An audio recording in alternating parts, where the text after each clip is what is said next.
Samantala, pinakabagong joint military exercises sa pagitan ng Pilipinas at ng Amerika kabrigada hindi ginawa para magudyok ng digmaan ayon yan sa liderato ng Kamara. Brigada Haji Camino, ibrigada mo! Brigada Live Report.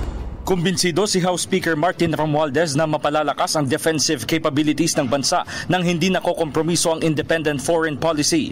Ito'y kasunod ng panibagong round ng military drill sa pagitan ng Pilipinas at mga tropa ng Amerika.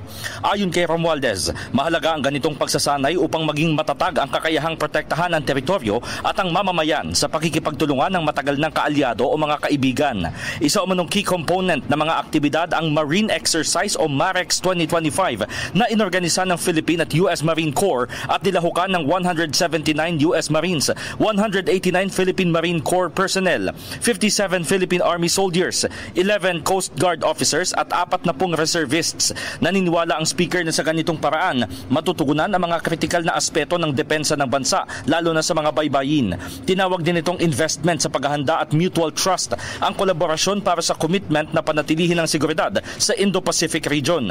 Ang MAREX 2025 at Salaknib Joint Exercises ay idinisenyo anya hindi upang mag-udyok ng digmaan kundi para palalimin ang defense readiness at kooperasyon at palakasin ang humanitarian assistance, disaster response at peacekeeping skills.